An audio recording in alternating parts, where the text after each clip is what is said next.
Hi guys. So recently I have gotten a new subscriber, and that made me realize that I have not made a video in almost a month, or maybe a bit more, I guess. And um, that was actually kind of scary because I did not even think about not making videos. It was not like a conscious decision to not make any videos. I guess life recently just has gone very fast and I just have forgotten, basically. So yeah, when I saw that notification about a new subscriber, I thought I should definitely make a video. I mean, I haven't even told you guys that I qualified for the EWCQ, which is, I definitely wanted to make a video about that. So yeah, here's a video just to get back into the swing of things. And I thought that I wanted to do a small, like, just live update, maybe. Of course, Yu-Gi-Oh! Related. And I thought I would just name it Agnes rant. The first Agnes rant, the first number one Agnes rant. Because I have the White Forest rant, and then I also started the Mitsurugi rant. But this I wanted to talk today is sort of, I guess, about both or neither, or what you want to say it, just a general update. And so I didn't want to attach it to a specific deck. But yeah, so I did participate in my nationals, which is the Danish nationals, which is not too big. It was like, I think it was 176. I was like 2 weeks ago. I think 1 week ago, two. Maybe it was only 1 week ago. As I said, I have time has just been. I have been so incredibly busy. I'm sure you guys have as well. It's just I have been spending a lot of time at work, and then I have been trying to cram in practicing for nationals. I had this goal that I wanted to do like one match on average every day, I think, what it turned out to be. So like a couple of matches here and there to practice for nationals. And yeah, so basically just go to work, straight home, get some practice matches in, and then had a lot of family stuff as well, family visits, holiday planning with family, and birthdays, and yeah. So, I mean, I never really intended to not make videos, but before I knew it, I guess I'm happy that I got that subscribe notification because I had just completely forgotten, honestly. But yeah, so I definitely don't plan to make one video every month or so. I do want to make one at least every week, actually. I just, yeah, it's been so busy, I guess. That's like the one side, one of the sides, or one of the reasons. Truthfully, I have also had some other reasons to why I have found it a bit difficult to make videos. And I think maybe you can guess why. Because this channel name is Agnes of the White Forest. And I started out just exclusively making White Forest videos. And I had this series I loved that I called the White Forest Rant, which I just ranted about White Forest. But as you know, I changed my deck a couple of months ago to Mitsurugi, pure Mitsurugi. And since then, I did make some Mitsurugi videos, but it did feel a bit weird because it's not really what the channel was supposed to be about. And yeah, so so it became a bit awkward to make videos because I feel like it's not really the purpose of the channel to make Mitsurugi videos, right? It's called Agnes of the White Forest, not Agnes of the Mitsurugi, whatever. I don't know. But the thing I realized is that I actually really enjoyed playing Mitsurugi. Not only just to try something different, because if I'm going to be honest with you, that was only part of the reason that I switched to Mitsurugi from White Forest, because if I'm gonna be completely honest, I never get tired of playing White Forest. I just love the cards so much. But I did, from a competitive standpoint, have some frustrations with the deck. And I do know that White Forest is pretty viable right now. And I changed decks before the Alliance Inside support. So in some way, I could have just stuck with White Forest because it's a lot better now, right? In Alliance Inside rather than the Supreme Darkness version. And a lot of the weaknesses of the decks are not as pronounced now. But I did choose to change to Mitsurugi before really cooking too much with Alliance Inside support, because I was a bit wary about taking the deck to nationals. Because on one hand, I mean, I really love White Forest and I just want to play that deck. On the other hand, I do also have a competitive side to me that wanted to at least explore what my potential is if I were to play something else. And I found this pure Mitsurugi deck to be really sort of a nice change from White Forest, because on one hand it's not as combo oriented, so I can focus on the other aspects of the games of the game. So, for example, instead of just trying to do this really long combo in the most optimal way, playing around everything and stuff like that, you know, the pure Mitsurugi combo is pretty straightforward and pretty simple, and at least compared to White Forest, right? And so I could just focus on the interactions with my opponent instead. And it was also time-wise a lot less burdening, because the games, I never really had issues with time when playing pure Mitsurugi and going to time.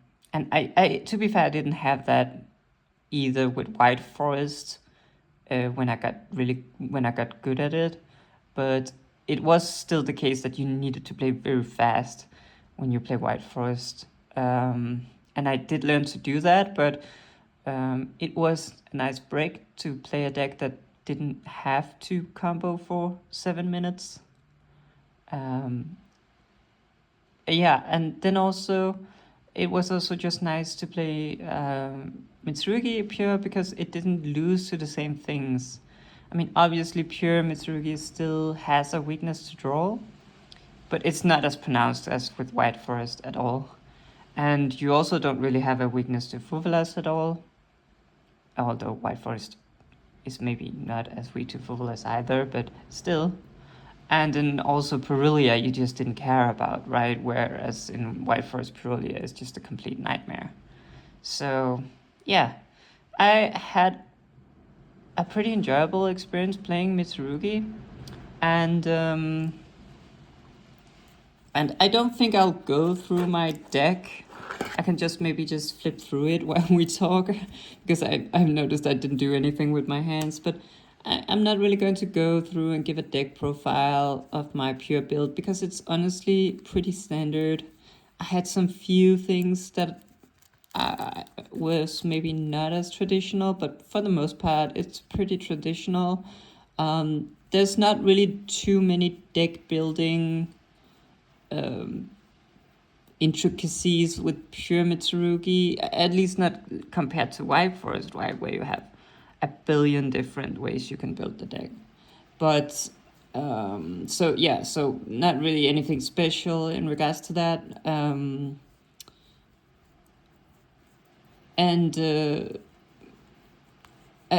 yeah, it was just a nice experience for me, because if you don't know, I started playing January last year, and I, as soon as White Forest came out in Infinite Forbidden, and actually some months before it came out, I did nothing but play White Forest. You know, before it came out, I just used proxies and played with my friends. So I have been playing White Forest as like my only deck for like 10 months or something like that.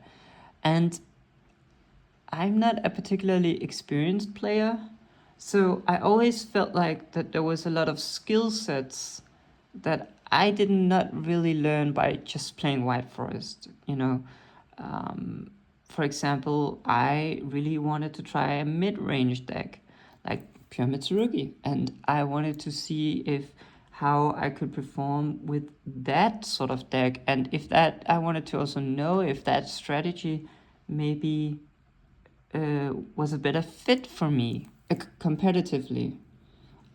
Because I do think that we all have our strengths and weaknesses, and we all have the like a type of strategy that fits us best.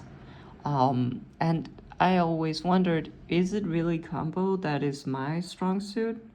Or should I try some of the other strategies and see how I can perform with them, and if I think it's more fun than playing combo? And what I figured out is that I do actually think that I perform better with mid-range. At least, you know, I got top 32 at my nationals and got my EUWQC invite. That's my first top ever. I have never been even close to topping when I played White Forest, and I'm not gonna blame White Forest for that. I'm just maybe blaming myself a bit for not really having explored what kinds of other strategies exist in Yu-Gi-Oh! And which one actually I have a natural affinity for. Because let's be real, I really like the White Forest artworks and the aesthetic of the deck.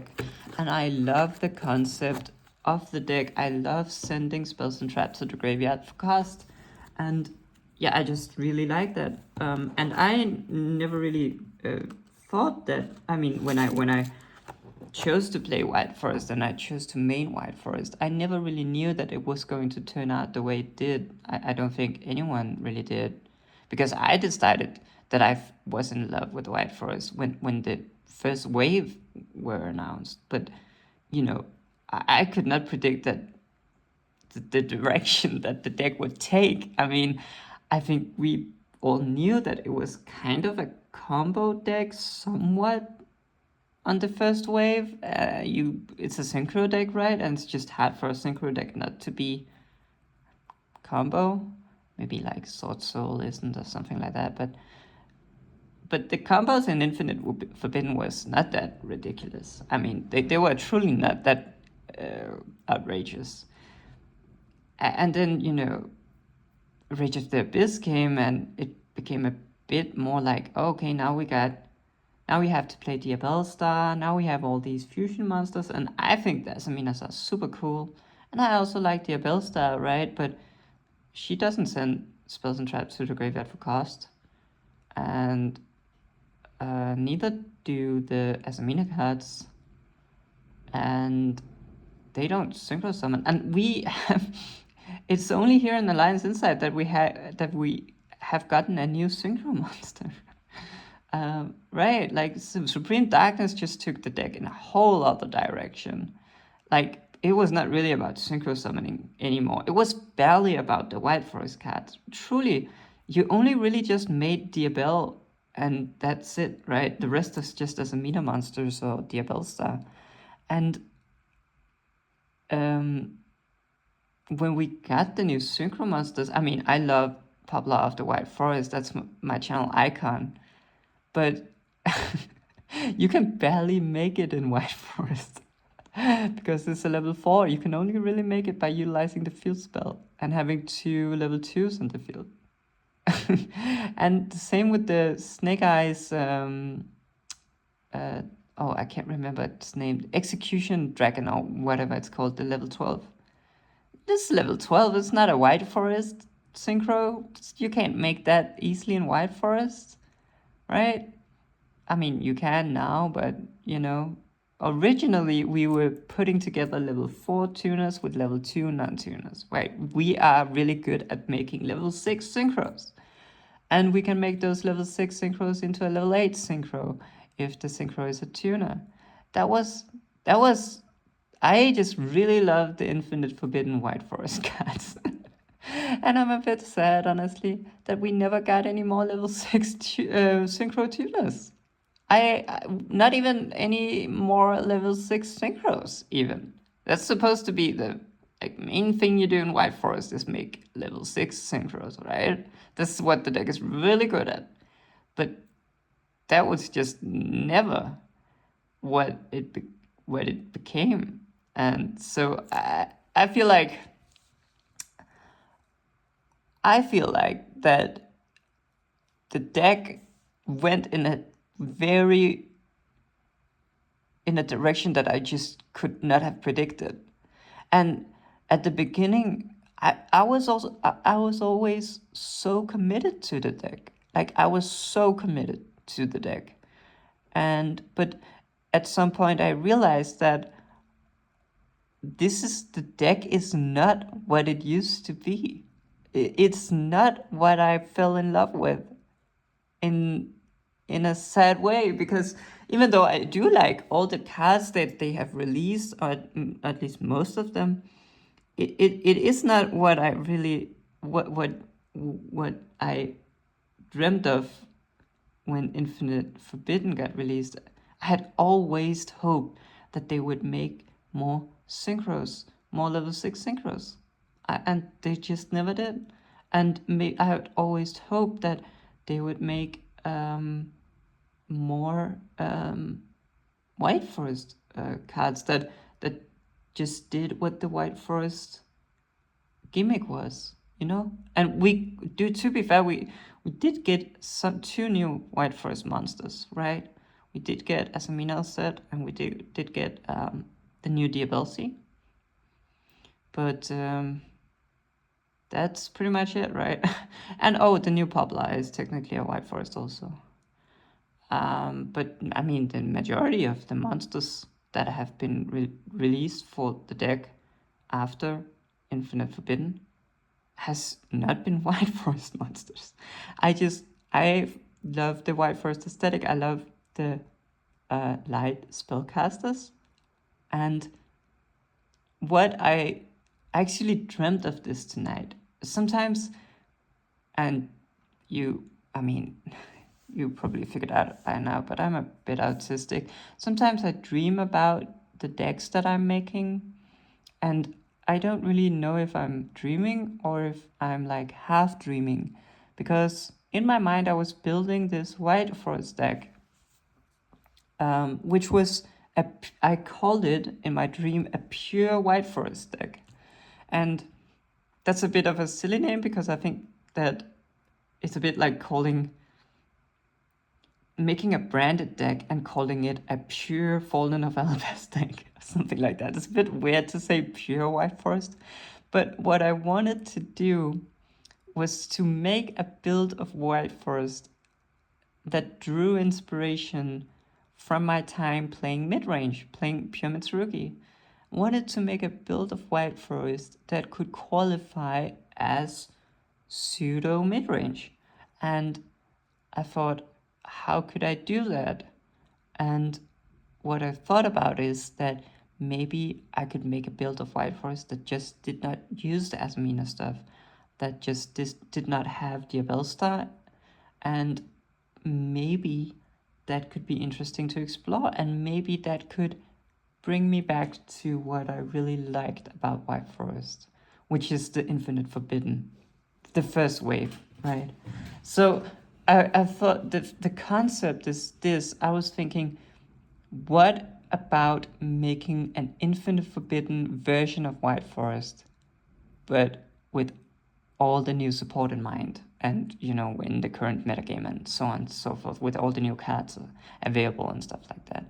Like, if you could just take a time capsule back to the decks that you made when Infinite Forbidden came out, and just think about them and think about how they played out and what were the weaknesses, and just try to maybe patch some of those weaknesses, but still keep it that same feel, that same, like, we are making Synchro 6s, we are making DFL, stuff like that.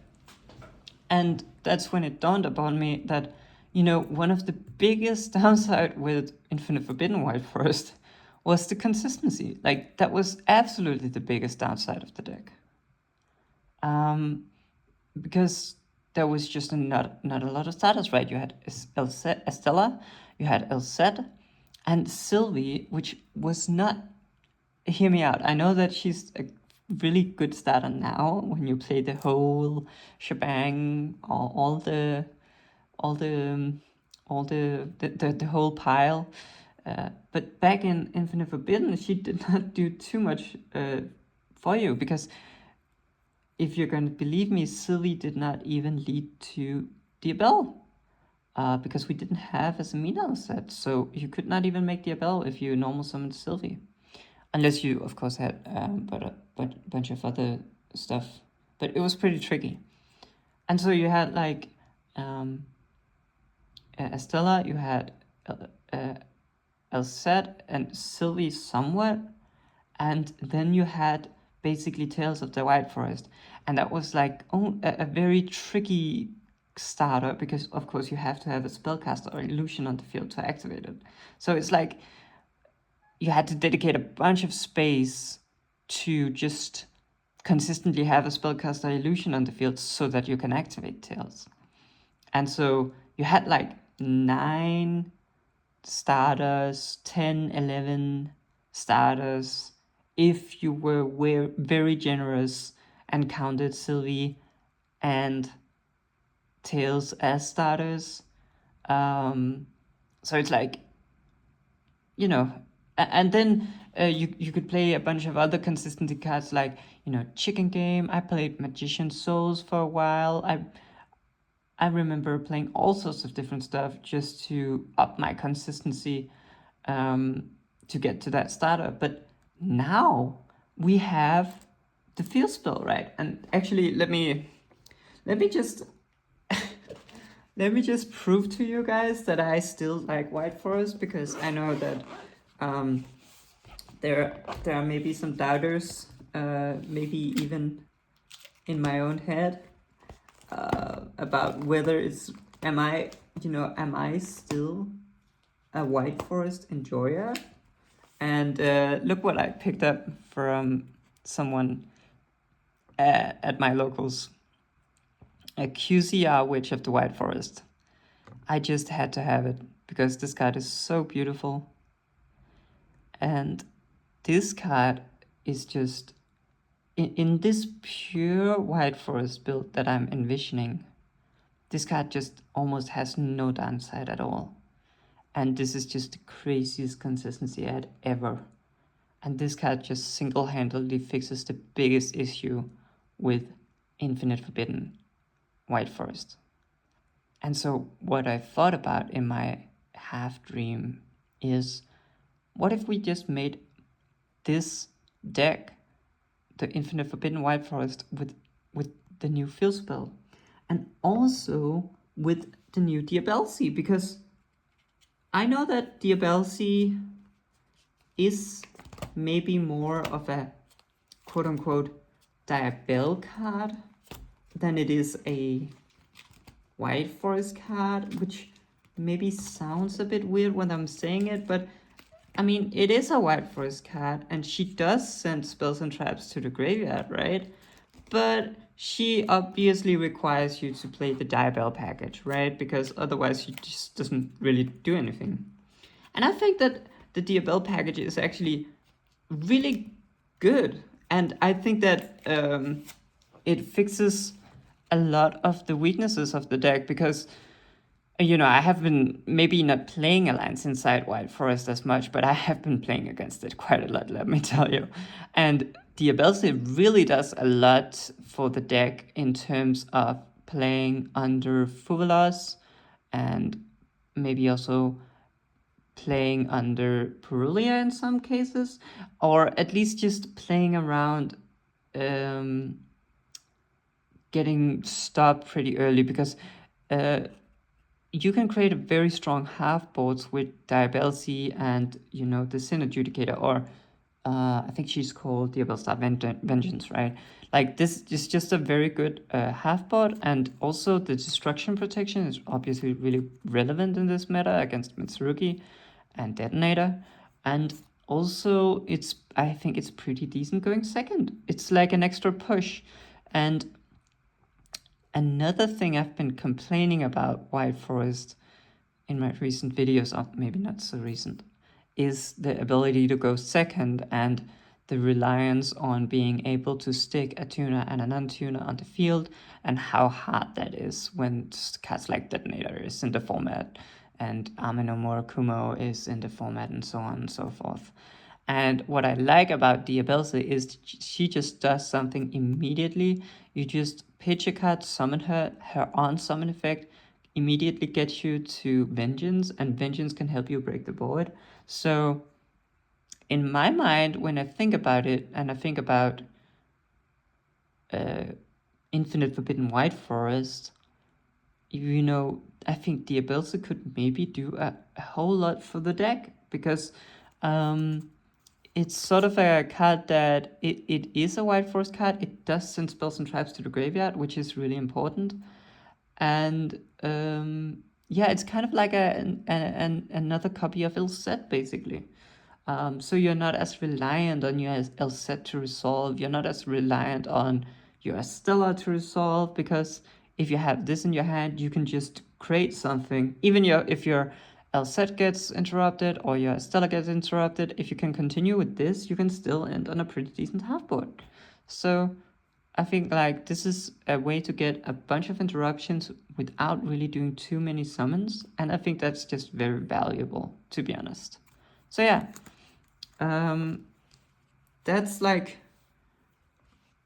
what I thought about in my dream or half dream.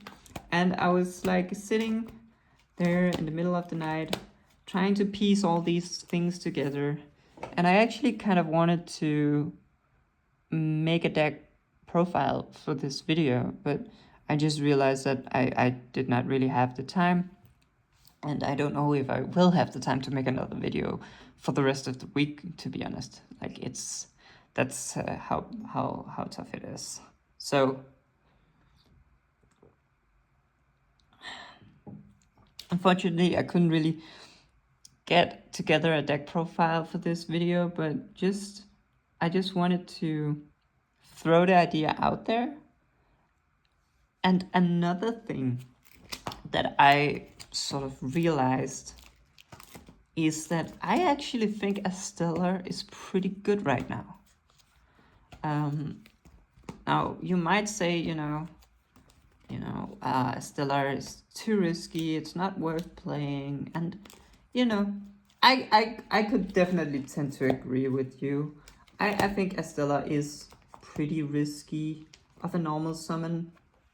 And I do think that, you know, if you're playing the whole, I'm just gonna call it pile White Forest. If you are playing the whole pile White Forest deck, she's not worth it. There's not even really need to play her, because what Estella does is that she gives you a diabell on her own. Like, she summons the level 4 tuner from deck, and then when you go into Richella, she comes back again to give you the level 2 body that you're missing. But in reality, you don't need that level 2 body in the current White Forest pile deck. You always just search Asamina set, because you always want to bridge into your Asamina stuff, right? So there's, and you don't even want to make any more synchro plays. Like, you pretty much just make Diabell, and then you do Asamina stuff, and you summon Diabellsy, and you go for the Vengeance and stuff like that. So you're not interested in more level 2 bodies. So there's no reason to play Estella. But in this version I'm envisioning of sort of New Age Infinite Forbidden White Forest, I do think that if we are actually trying to synchro summon more than just, you know, 2 times, then Estella is very, very strong. And let's not forget, Estella is so good in the grind game as well. Like, Estella coming back all the time, it's such a strong card. And usually the problem with Estella is Impermanent Veiler, let's be real. But they're not even that popular anymore.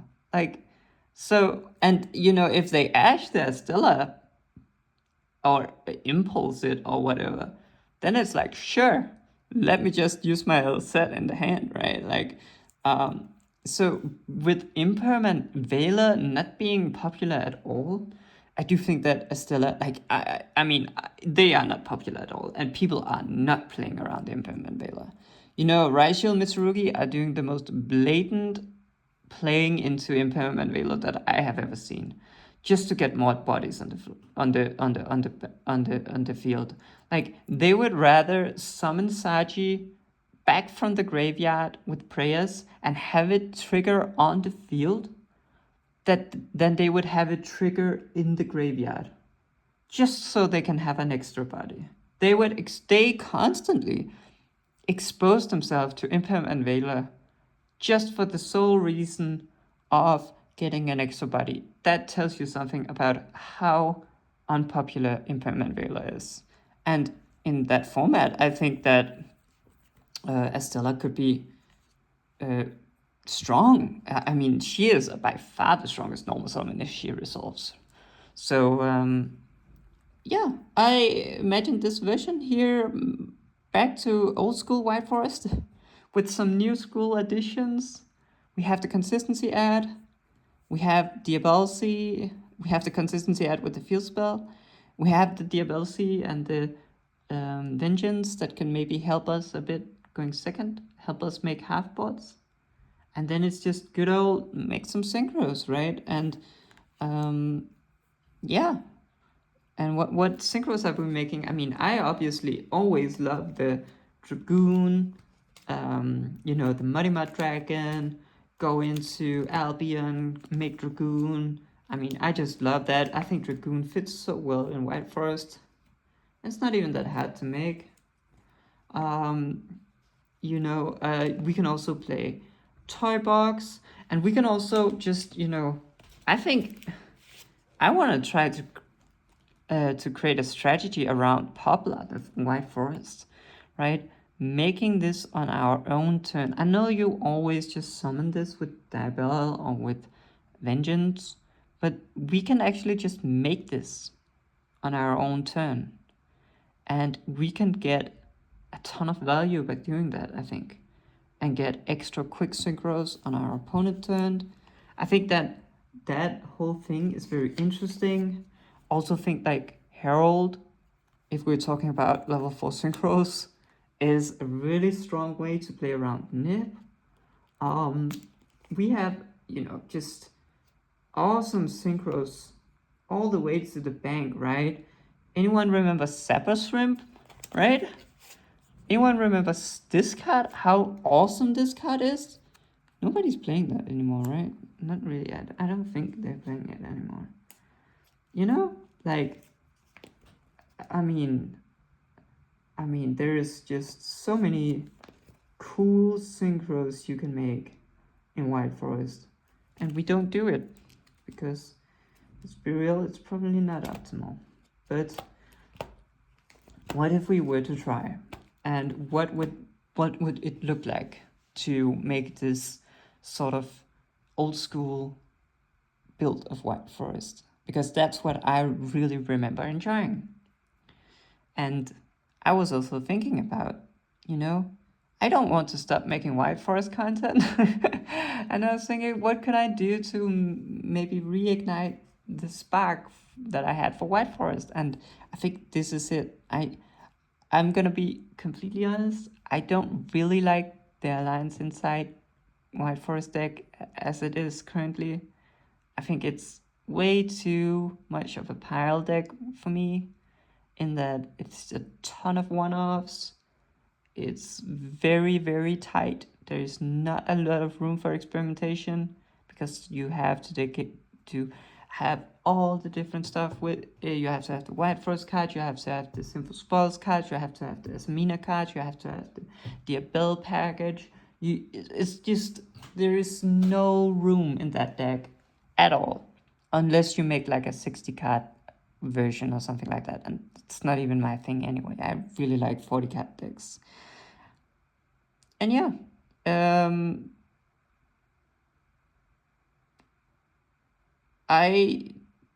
when thinking about what weaknesses this have, I think that compared to the pile deck, it's probably worse going second, just because, let's be real, the White Forest cards are pretty bad going second. So, for going the Asmina card, for going the Diabell Star, that probably makes the deck weaker going second. And we need to probably figure out how can we deal with that. I mean, I really like playing a ton of breakers in my old school White Forest decks, like Evenly, Dark Ruler, all sorts of stuff that we can just send for cost when we go first. And going second, it can just be very, very strong. Of course, there's also other ways. Now the Charmies are here, right? So we of course have to be, that's a big thing in pure White Forest, I'm calling it. Big thing is that you cannot have too many monsters in the deck, because in pure White Forest we are sending spells and traps to the graveyard, right? So if you don't have those, then you basically cannot do anything at all. So we have to be pretty careful with overloading on the monster hand traps, but I mean, still, you can get a long way with just the 6 Charmies in the main, bunch of board breakers, maybe a draw. I think that could work out. And I'm also interested in seeing, how weak this version of the deck is to draw. Because I do think that Astella is one of the best cards we can make.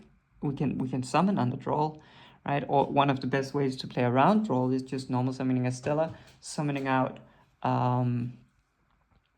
summoning out the Sylvie, and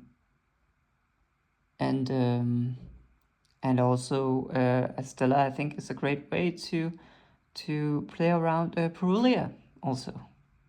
So, I mean, that's the idea. The idea is maybe we can take something like Drawl and something like Perulia and maybe mitigate how bad these are for us by playing a version that is less combo heavy. And by less combo heavy, I mean just more focused on just the White Forest monsters, making a bunch of synchros, setting a woes, something like that. Maybe not something crazy, not talking about anything FTK related. I know that's hard to imagine in White Forest because we are so used to White Forest being an FTK deck, but my time playing Mitsurugi really gave me a lot of appreciation for the FTK decks. And also, you don't have to FTK if you can set up your follow-up properly. And I feel like there's this opportunity for that. So that's that's sort of my idea for White Forest. I think that's what I probably will try to explore. I mean, I'm pretty hyped about it now. I don't know how much I will play it if I'm going to Euros in Berlin. I still need to get my ticket, which is on the 1st of July. There's the ticket sale, but everyone's been telling me that it's impossible to get a ticket and it's sold out in like 0.2 seconds, and you just have to click really fast and hope. So I'm not expecting to go to the European Championships in Berlin, although I would really like to. And if I manage to get the ticket, I'm probably just gonna try hard on Mitsurugi, to be honest. Because I do feel like that deck is... I am a lot better at Mitsurugi than I am at White Forest. And I also think that the deck is a lot stronger. So I'm just gonna be playing that if I get my ticket. But if I don't get my ticket, hey, maybe I'll try this out again. Although I do also really like to play Mitsurugi, so who knows. I have been trying out a bunch of different decks lately, to be honest. I have been doing a lot of studying on different decks, just trying to be a sponge and absorbing as much knowledge as possible. And one thing I realized is that I become a better player the more familiar I am with different decks. And being familiar not only in regards of playing against different decks, but also playing different decks. It really does up your game a ton and help you see things from different perspectives when you try to play different decks. I feel like it was like a completely like mind-blowing thing for me to play Mitsurugi and experience this completely different playing style, experiencing how to grind much more than I ever did with White Forest, and how to meditate much more on individual decisions rather than just blasting through a complicated combo. It made me think a lot more about my opponent and made me much more aware of my opponent than when I played White Forest, and I was more focused on myself and my own plays. So I think playing simpler decks makes room for improvements in your ability to read your opponent, in your ability to interact with your opponent, because you take some of the burden off your mind, and you can use that to focus on analyzing your opponent instead. And I think that's really valuable, and I do think that going forward in my sort of competitive endeavors, I will try to play mid-range more than I will try to play combo. And maybe when I get really good at the game, I can return to playing combo. But right now, I do feel like I'm learning a lot more by trying out different styles of play. And I have also been looking at some other decks. Like, I've always really liked tier elements, like from an aesthetic perspective. I guess I'm kind of, a bit... I'm not beating the allegations. I do think that tier elements is pretty, like, cool. They're like edgy mermails. They're like dark aquas. I do think they're pretty cool.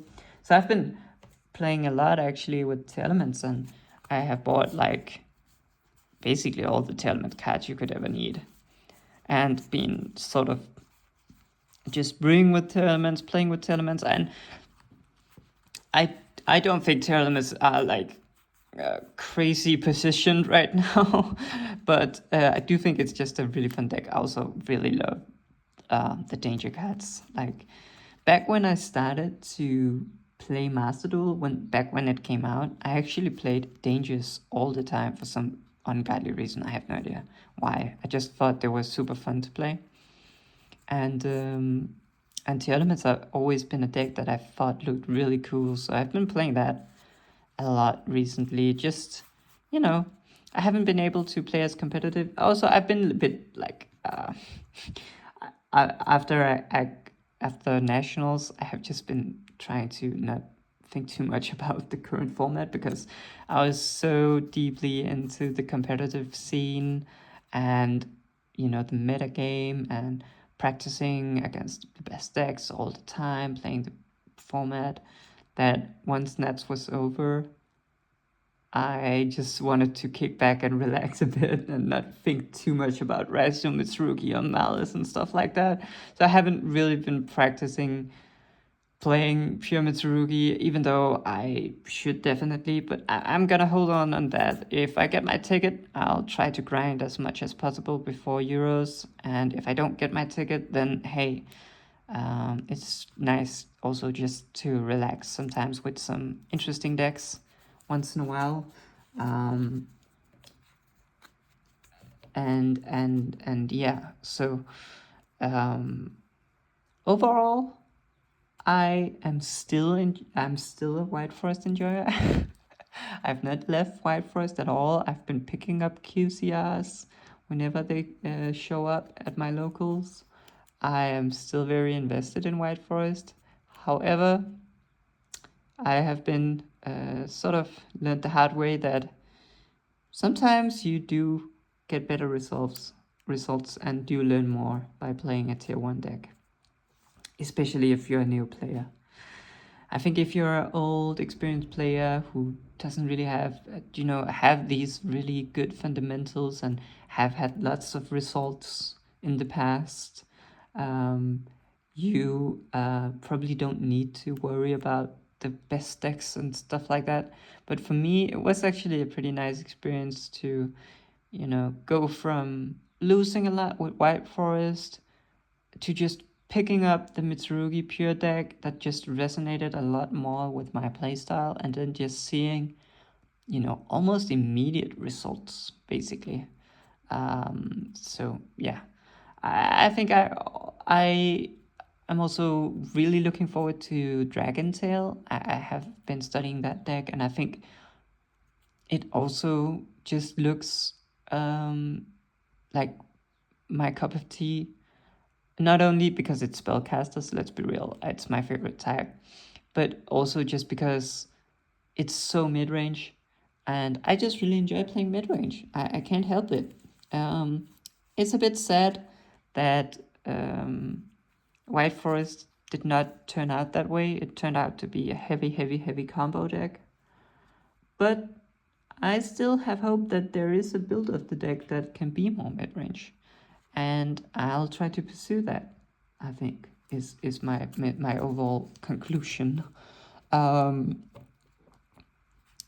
yeah, I definitely have a divide in me. I have one part of me that really wants to play White Forest in my own way, in my own build that I have been talking about this video. And then I also have a side of me that also really enjoys playing Mitsurugi and enjoys playing these mid-range decks that, play under a lot of hand traps and, have a low ceiling, right? Doesn't do any crazy combo, but is really consistent at doing what they do. And I think that is also a very rewarding playstyle. So yeah, I'm a bit in two minds in terms of Yu-Gi-Oh! Right now. I have my true passion, which is White Forest, and I also have the things that yield me better results and are still fun. It's not like Mitsurugi Pure is this horrible deck that I only played because it's tier 1 or whatever, tier 1.5 probably.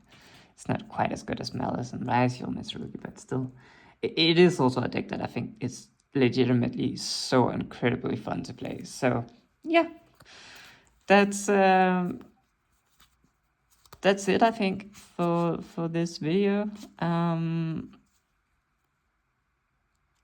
thank you if you watched it. Maybe no one watches it, but I thought it was fun to make. And if you do watch it, let me know if you have had similar sort of dilemmas with your favorite deck, with your favorite pet deck. Does it sometimes feel like it's a bit rough to play it when trying to win, or don't you? Maybe you just don't really care about all that, or maybe you just win anyway. Maybe you're just really the goat and can win with even decks that are not the best positioned. Did I have anything more to say? I don't really know. I have been power yapping. Holy moly! I didn't even get to talk about my drink, which is just black coffee with a teaspoon of honey, and I didn't even get to drink it. It's kind of lukewarm now. But yeah, so to the one person who subscribed to me, so that I got a notification and realized that I have this channel, thank you so much, because I really do enjoy making these videos and I don't want to forget about it. Even though life is moving so incredibly fast, I guess I have not even talked about myself. I said at the start of this video that I wanted to give a life update, but in reality, not much has changed. I still work the same place I did before, which is as a data analyst for the Danish capital region hospital area. So basically healthcare, and been working on several different research projects in regards to lung cancer, metastatic non-small cell lung cancer, and we're just beginning right now one new project in Europe with some other countries on bladder cancer. So looking forward to that. Although it's also a lot of work, I always try to do my best, but it does get a bit much sometimes, let's be real.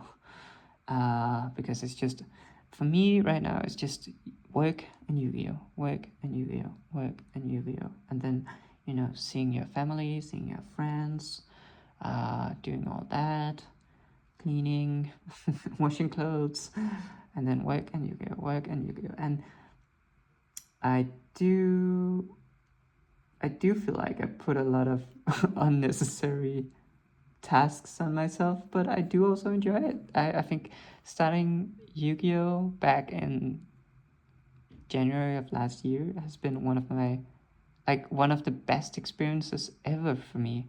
I've gotten so many new friends and acquaintances from playing Yu-Gi-Oh. It's unbelievable. I mean, beforehand, I barely would talk to anyone besides my girlfriend, to be honest. I was like a very secluded person. I just go from work to home, from work to home, from work to home. I never really go out anymore and stuff like that. But playing Yu-Gi-Oh and going to locals every week has just given me like 10 new friends. I'm not even exaggerating. Like, I've met so many nice people, and people have been treating me really well in the community. So yeah, I'm just so happy to be playing this game. And the only bad thing about it is that I can only play one deck at locals. There's so many awesome decks. I have White Forest, I have Mitsurugi, I have Two Elements. I also want to play Dragon Tail. The list just goes on and on and on about all these amazing decks, and it's so fun to play. Why can I only play one deck? And every week, like, it's torture. Not really, but you know, I don't know if you feel the same way, but I'm just really grateful for this game, honestly. I really am. Anyway, that got a bit cringe. at the end, but if you watch it, then thank you, and see you in. I hope to make a video in a week or so, because I'm working a bit, and then I'm going on holiday again. So maybe sometimes next week. That's gonna be my goal. Anyways, see ya.